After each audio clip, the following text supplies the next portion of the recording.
Om Jyoti Saima. Om Jyoti Saima. Bienvenue à ce troisième cours, cette troisième capsule sur la cuisine vibratoire. Aujourd'hui, je vais vous parler d'une chose très intéressante qui part d'une toute petite chose. Je vais chercher ça. Ah, ben voilà.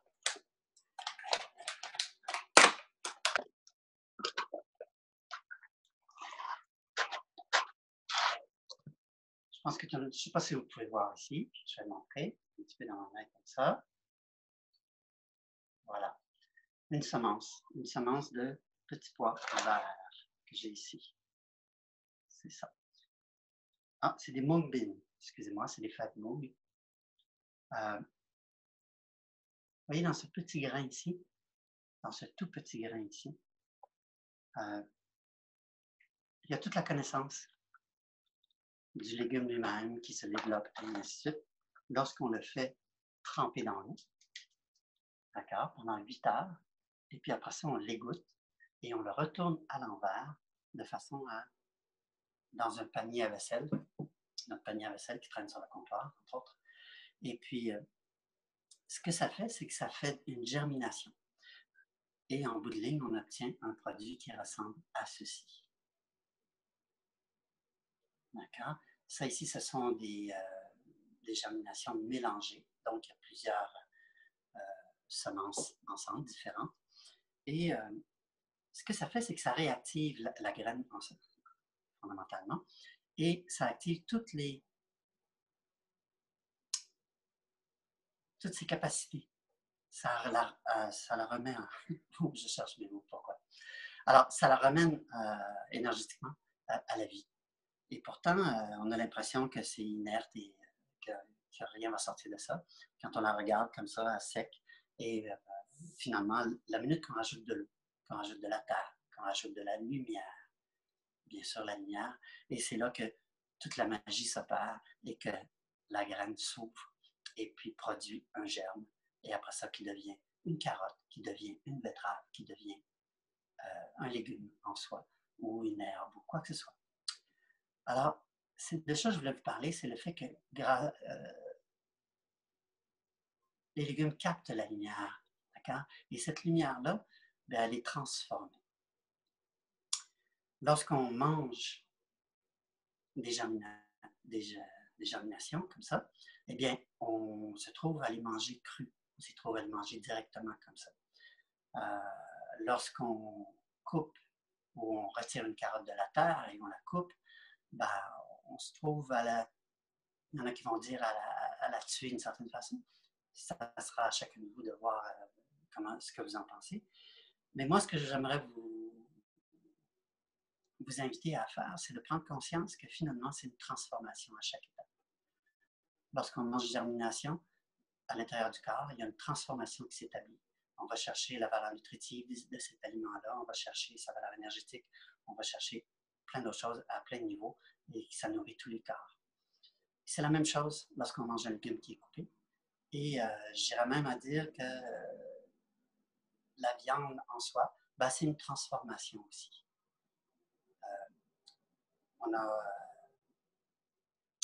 C'est sûr qu'il y a eu des abus au niveau de la gestion, au niveau de l'exploitation des animaux. Et ça, il faut arrêter ça, bien sûr. D'accord? Alors, simplement pour vous dire que dans tous les cas, c'est une question de transformation. C'est à vous de voir où vous vous situez là-dedans, chacun pour soi. Je ne veux pas prendre position là-dessus, simplement pour attirer votre attention que c'est toujours une transformation énergétique qui s'opère. Et c'est une transformation très intéressante parce que quand on regarde les légumes, c'est surtout les légumes, les fruits, là où c'est intéressant parce que on a vraiment un phénomène de captation de la lumière qui transforme et qui devient un légume en soi. Et nous, ce qu'on mange, ben, c'est quelque chose qui a grandi dans la lumière. Et c'est là où c'est super intéressant parce que c'est extrêmement nourrissant pour le corps. D'accord? Et au niveau spirituel, ben, c'est très aligné. D'accord? C'est important de voir c'est la nourriture que vous absorbez. Elle est alignée. Alors, je vous invite à regarder ça, chacun pour soi. Et ici, je vais vous montrer. J'ai tout simplement pris un bout de moustiquaire flexible, noir. Je les ai coupés en carré. Et puis, vous prenez un pot que vous aimez. Et là-dedans, il y a une demi-tasse de petit fève moug. Et puis, on fait tremper 8 heures. Et pendant 2 ou 3 jours, le matin et soir, on remplit d'eau et on l'inverse dans notre super vaisselle. Et soir et matin, bien entendu. Puis, au bout de 2 jours, vous allez voir, vous allez avoir un petit germe qui va sortir. Vous les égouttez et vous les couvrez et vous les mettez au réfrigérateur pour utilisation en salade ou pour garnir des plats, quelque chose comme ça. D'accord? Très riche en protéines. Valeur nutritive, excellent. C'est vraiment quelque chose de très vivant à inclure dans son alimentation de façon régulière. D'accord? Alors voilà. Aujourd'hui, je vais vous faire un gâteau. Une petite gâterie, bien sûr. Un gâteau intéressant parce que il y a une valeur nutritive ajoutée au gâteau du fait que c'est un gâteau aux racines jaunes. Les légumes racines, ce sont les légumes qui poussent dans la terre. La pomme de terre est un légume racine, la carotte, la betterave, bon, je pense que vous comprenez le topo. Alors ici, pour légumes jaunes, bien entendu, racines jaunes. Qu'est-ce qui est racine jaune? Ben, les betteraves jaunes, les carottes jaunes, et puis le panais, bien sûr. Alors ces 3 légumes-là, on les a râpés, et puis on les a mis ici, ensemble. Vous avez des carottes, vous avez des panais, et vous avez la betterave qui est en dessous. D'accord? On va voir ça tantôt. Et on va partir ici de 2 œufs battus. Les recettes, vous allez les obtenir. Je n'ai pas eu de retour d'Audrey, mais on va s'en reparler la semaine prochaine. Vous allez pouvoir les obtenir. 2 œufs et du sucre. La question du sucre. Il y a ici quelque chose de magnifique qui est produit ici au Québec.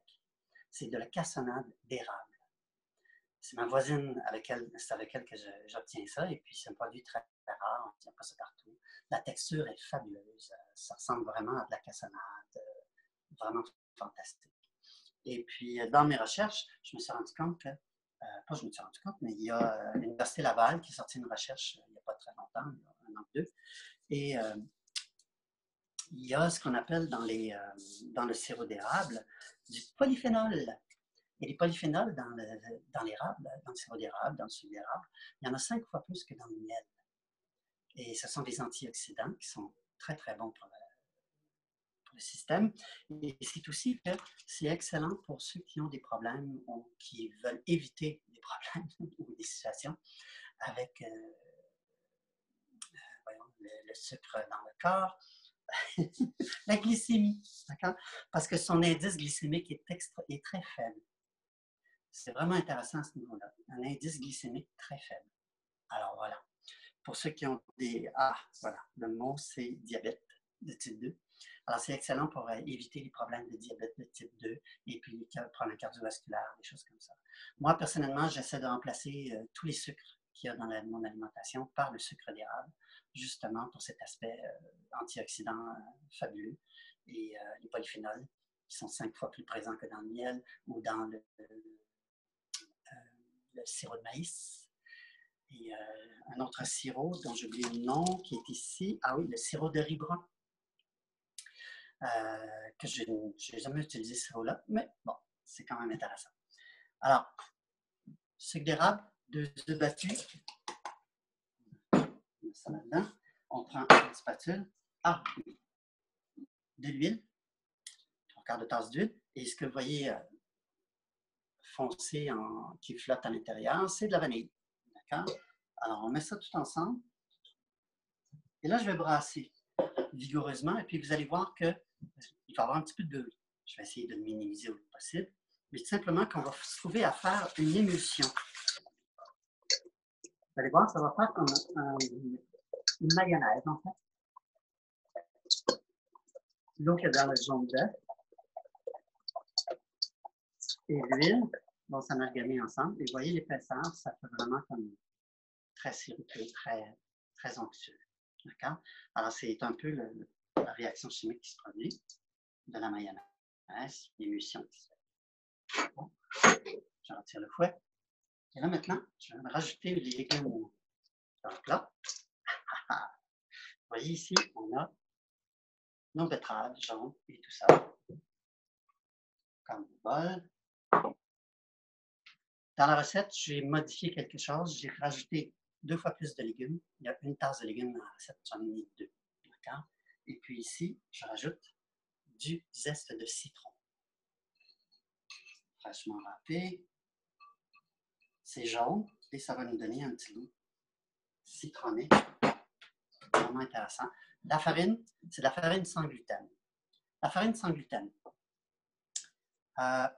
si vous voulez en fabriquer pour vous, 600 g de farine de riz, moi c'est la recette que j'utilise, 600 g de farine de riz, après ça 200 g de fécule de pomme de terre, 100 g de tapioca, et puis vous mettez 2 cuillères à thé de xanthane.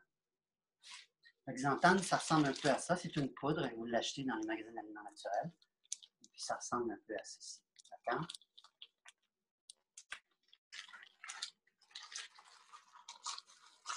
C'est quoi le xanthane?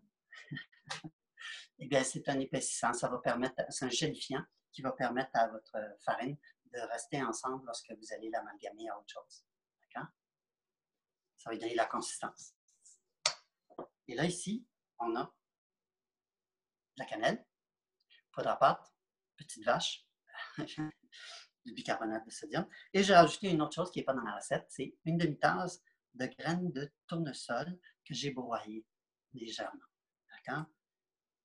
Alors, pourquoi faire ça? Tout simplement pour ajouter une valeur nutritive au gâteau. Donc, on a ici un gâteau qui est une douceur, qui est quelque chose pour plaire, qui est quelque chose qui va plaire aussi à tout le monde et qui va sceller la fin du repas. Ou qui va tout simplement être pour offrir à des amis, peu importe, pour amener en cadeau. Et je me suis dit, c'est important de rajouter un élément nutritif à tout ça. D'accord? Alors, on a des bons légumes et on a quelques protéines avec les graines qu'on a rajoutées dedans. Vous pouvez en remettre plus, pas de problème. D'accord? Alors, on mélange tout ça.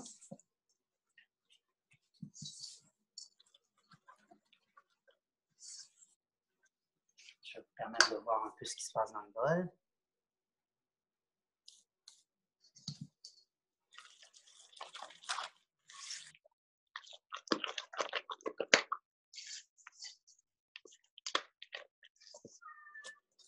Alors, c'est très, très intéressant. C'est aussi.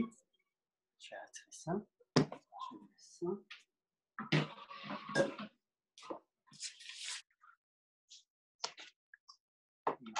Je vais mettre ici. On va simplement venir verser ça dans le cuillère.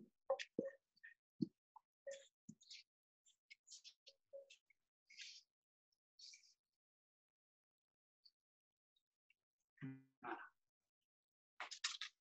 Une chose très importante dont je vais vous parler aujourd'hui, c'est que en cuisine vibratoire, une chose très importante, c'est que lorsqu'on utilise des bols, lorsqu'on utilise une cuillère, une spatule, peu importe, on ne doit jamais frapper le bol pour secouer la cuillère. En faisant ça, on se trouve à transférer, on se trouve carrément à transférer du karma à la nourriture qui est dans le bol. Donc, à éviter autant que possible. D'accord? Ne pas faire ça. Ça veut dire que si vous frappez le bol accidentellement, il n'y a pas de problème. Mais soyez conscient de ce que vous faites, bien entendu. Mais surtout, ne pas frapper le bol avec la cuillère. D'accord? Très important à ce niveau-ci. Alors, on a notre gâteau, fin prêt ici, dans le petit moule comme ça, avec un papier chemisé. Un papier chemisé, c'est le papier qu'on a fait épouser les rebords du moule. en papier cuisson, bien entendu. Pour qu'il adapte plus facilement au moule, mettez du beurre sur la paroi du moule, juste un petit peu, pour qu'il colle dessus. Comme ça, vous allez mieux le placer. Et puis, ça va être plus facile après quand vous allez verser dans votre moule. D'accord? Un petit truc comme ça. Je le mets dans le four et je reviens.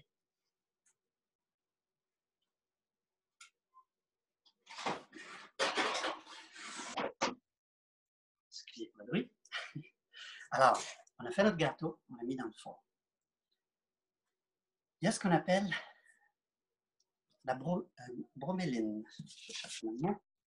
Broméline, c'est bien ça, broméline, ou on appelle aussi la bromélaïne. La bromélaïne, c'est une substance qui facilite la digestion. C'est une enzyme. Et cette enzyme-là, on la retrouve dans l'ananas. Alors, lorsqu'on prend un ananas comme ceci, moi, je le choisis vert maintenant. Je ne le choisis plus jaune. J'en ai parlé un petit peu il y a 2 semaines. Et je choisis vert, pourquoi? Parce qu'il est vibrant. Parce que son énergie est vraiment au maximum de son potentiel. La minute où il devient jaune, il commence son déclin. D'accord? À ce moment-là, l'ananas n'a plus la même capacité énergétique de vous nourrir. Il est vraiment dans le déclin. Ici, ce que je vous propose de faire, c'est qu'on va couper les tranches et ces tranches-là, on va les déposer dans une poêle anti-adhésive en enlevant le quart, bien sûr. Et le quart, on ne le jette pas. On le mange en petits morceaux, on le garde dans une salade de fruits ou quelque chose comme ça, ou dans une salade. Et puis, on le coupe en petits morceaux parce que c'est riche en bromélaïne ou broméline, bien sûr. Et extrêmement bénéfique pour la digestion.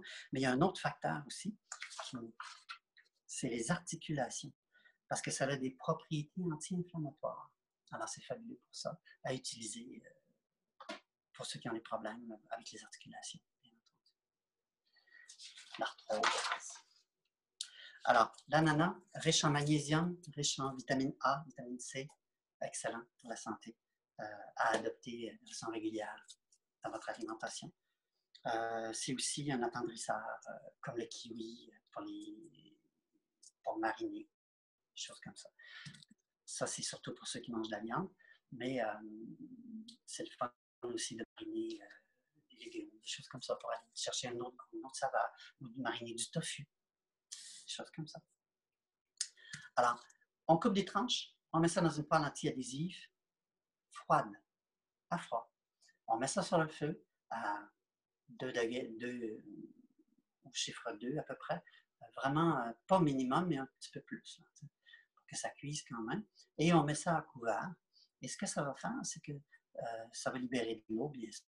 Et après ça, tranquillement, tout doucement, on va avoir une caramélisation des sucres et on va avoir notre ananas qui va colorer légèrement. Et quand il va colorer,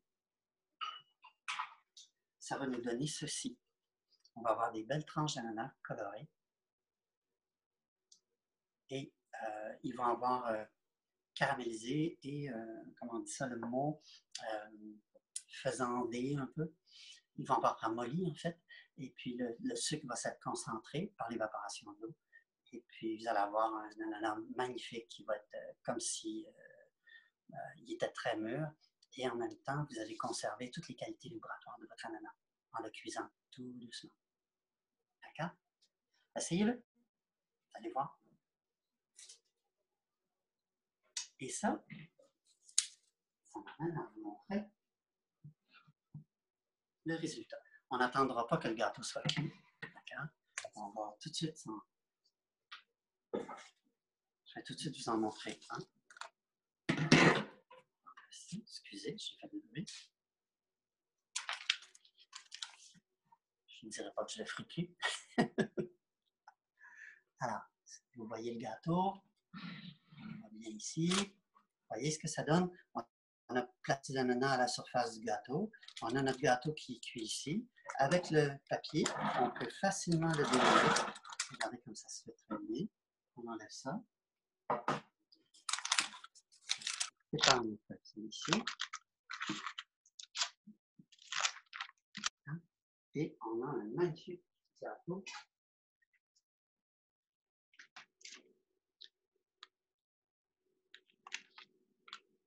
Regardez la mie de ça. Il y a aussi, dans la recette, une quantité d'ananas échauffé dans la recette du gâteau. Je prends une demi-tasse qu'on met et ça donne un élément très humide, ça donne un gâteau qui est moelleux. On le voit ici, regardez là. Comme c'est mou, c'est bon. Un gâteau fabuleux. Je vous invite à faire la recette, vous allez voir, c'est très, très bon. Vous pouvez faire d'autres variantes. Vous pouvez le faire en rouge, des racines rouges. C'est sûr que votre gâteau ne sera pas rouge, que le gâteau n'est pas jaune, mais c'est une thématique. Et puis, si vous voulez le faire en rouge, ben, il y a des carottes rouges, il y a aussi des betteraves rouges. Vous pouvez mettre des framboises dedans. Ça va donner un petit kick acide, ça va être vraiment fabuleux. À ce moment-là, vous laissez faire le zeste de citron. Et puis, vous avez une autre variation sur un même thème, et puis qui est vraiment intéressant. Comment on dit ça? La cannelle, qui est dans le gâteau, ça marie très, très bien avec les carottes, le panais. Le panais disparaît, le goût est très, très léger, à peine perceptible, à cause du sucre, bien entendu. Mais voilà, vous pouvez faire ça. Okay? Une petite recette, facile à faire. Ah ben, je vous le laisse là, si jamais on en veut. Bon, alors, lorsqu'on cuisine en cuisine bratoire, on ne tape pas sur les casseroles avec les cuillères, on ne tape pas sur les chaudrons, sur les bols, sur n'importe quoi, parce qu'on transfère du karma. D'accord? À ne pas faire. Un autre processus, j'en ai parlé légèrement la première semaine, c'est que lorsqu'on cuisine en cuisine bratoire, on ne doit pas goûter à même le bol. D'accord? Alors, si j'ai un chaudron, ou j'aime pas sur la main, là.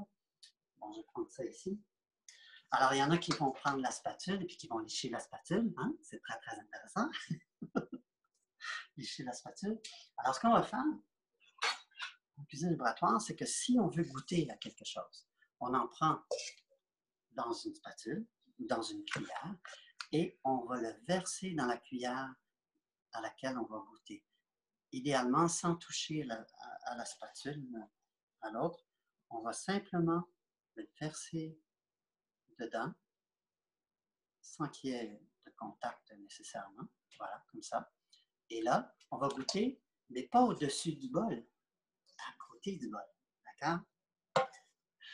Alors, c'est très d'actualité avec la COVID en ce moment. C'est ça?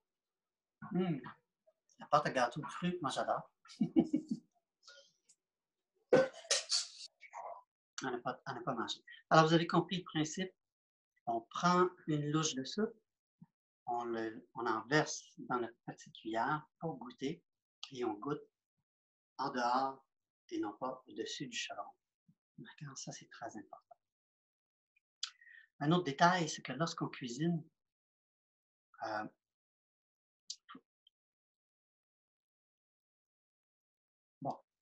le chef a le droit de toucher à tout parce que c'est lui qui est dans la cuisine, ou la chef aussi.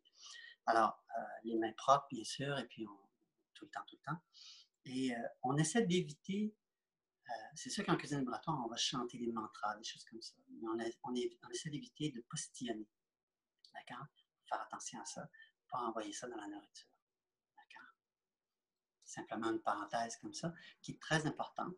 À certains égards, surtout si vous le faites pour un match. Si vous le faites pour vous, il n'y a pas de problème. S'il y a une cuisson qui est faite, dans ce moment-là, la cuisson va détruire les bactéries, oui.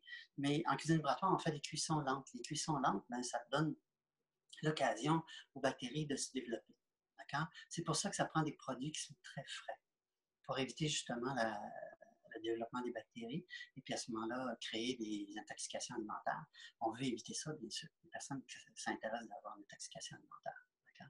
Alors, il faut vraiment avoir des normes de salubrité très élevées. Et puis, la cuisine vibratoire amène ça de toute façon. Parce qu'on devient conscient de tout ce que l'on fait, de chaque geste, de chaque moment, de chaque intention. Et justement, je vous reviens à ça, c'est que c'est quoi notre intention lorsqu'on fait un gâteau comme ça? D'accord? Est-ce que c'est de plaire? Oui, bien sûr. J'avais vu un moment donné une célèbre écrivaine, Kristeva. Je ne sais pas si vous la connaissez, il y en a peut-être qui la connaissent. C'est pas important de toute façon. Ce qui est important, c'est que j'avais vu une conférence qu'elle a faite, puis elle a dit pourquoi écrire un roman? Ben, pour plaire, simplement. Alors, pourquoi pas plaire, n'est-ce pas? Ou faire plaisir, mais surtout ne pas chercher à se faire aimer, parce que l'amour, ça commence par soi. Voilà. Alors, on a couvert les germinations, on a regardé notre gâteau, on a fait nos ananas, on a parlé de betterave, on a parlé des carottes, bon, le sucre d'érable qui contient la graine de tournesol, bien sûr. L'huile que j'ai utilisée dans le gâteau, c'est une huile de tournesol. Une fois, j'ai pris une huile d'olive. C'est que l'huile d'olive, le goût est trop prononcé pour faire un gâteau comme ça. Et puis, ce qui remonte à la surface, c'est vraiment l'huile d'olive. Alors, le choix de l'huile est important. Le choix des ingrédients est important. Cuisiner avec le sucre d'érable autant que possible. C'est plus cher, bien sûr. C'est pas le même prix. Mais c'est à vous de faire des choix qui vous conviennent. D'accord? Frapper les bords du chaudron, goûter avec une cuillère. Oui, les germinations, c'est bien.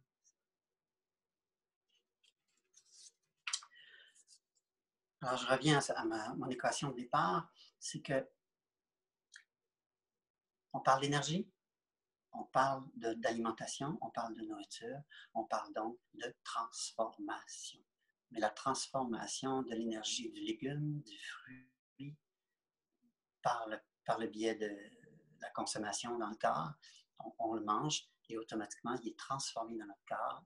Et puis, le corps s'attribue les valeurs nutritives, il les redistribue un peu partout. Et en faisant une cuisine vibratoire, à ce moment-là, on augmente notre qualité. En plus, on augmente cette valeur nutritive-là à un autre niveau, d'accord? Qui est au niveau de notre corps spirituel.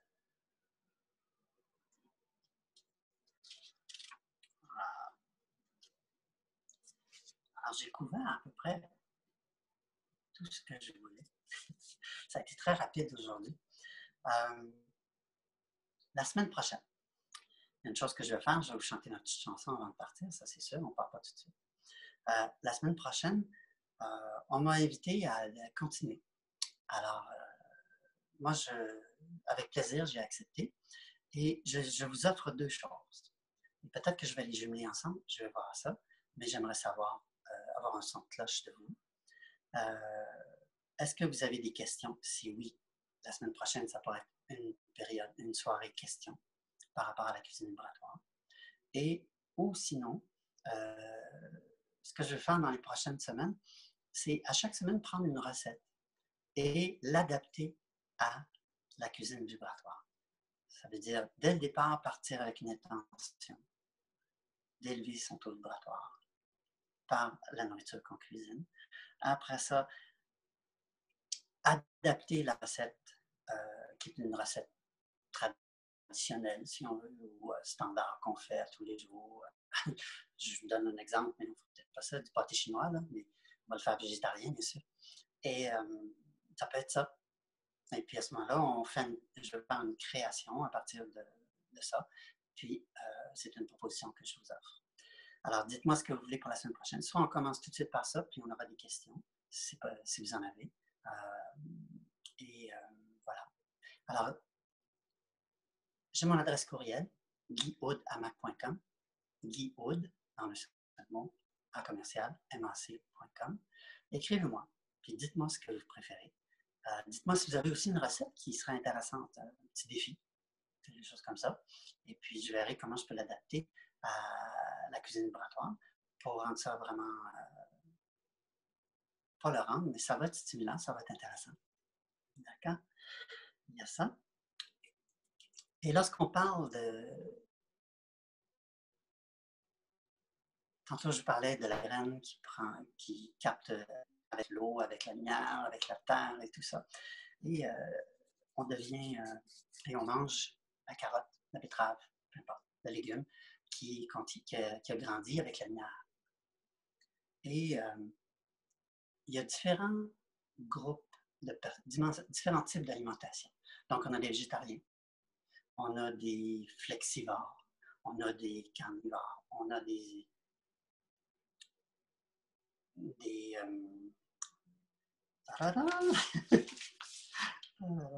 tout ça pour vous dire que j'ai écrit une chanson. Puis la chanson, ça s'appelle « Qu'est-ce que tu as mangé ?» Donc, il y a des végétariens, il y a des carnivores, il y a des crudivores, il y a des herbivores, et il y a aussi ceux qui se nourrissent de prana. Alors, j'ai écrit une chanson, puis moi, ce que je vous propose, c'est je vais vous la chanter avec la guitare. Et puis, on se revoit après ça la semaine prochaine. D'accord? Merci.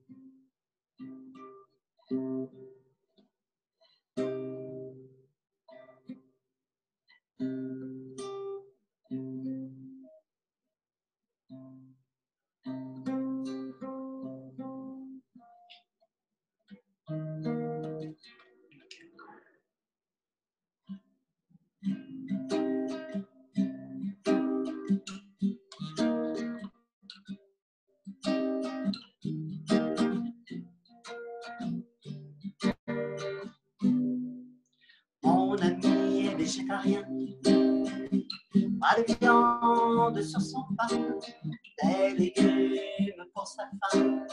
Mon ami se porte bien.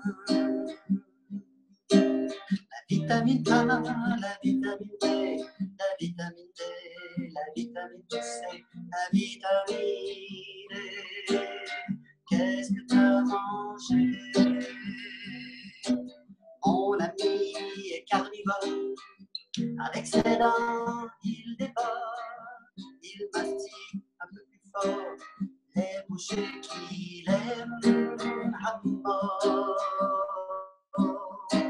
La vitamine A, la vitamine D, la vitamine D, B, la vitamine A, la vitamine A, la vitamine D, la vitamine D. Je vais recommencer, excusez-moi. La vitamine A, la vitamine B, la vitamine D, la vitamine D. Qu'est-ce que t'as mangé? Mon ami mange cru, des fruits et légumes tout nus. On l'appelle crudivore, les aliments frais, c'est de l'eau. La vitamine A, la vitamine D, la vitamine D, la vitamine C, la vitamine D. Qu'est-ce que t'as mangé? Mon ami est herbivore, l'herbe fraîche, ça il adore. Dans les champs, il se régale parce que c'est un animal. La vitamine A, la vitamine D, la vitamine D, la vitamine C, la vitamine D. Qu'est-ce que t'as mangé? Mon ami médite le matin, il s'assoit sur un coussin. Dans son cœur et son esprit, il se nourrit d'énergie. Moi je mange un peu de tout, des fruits et légumes surtout, qui ont plein de vitamines pour que mon corps s'agisse. La vitamine A, la vitamine D, la vitamine D, la vitamine C, la vitamine D. Qu'est-ce que t'as mangé?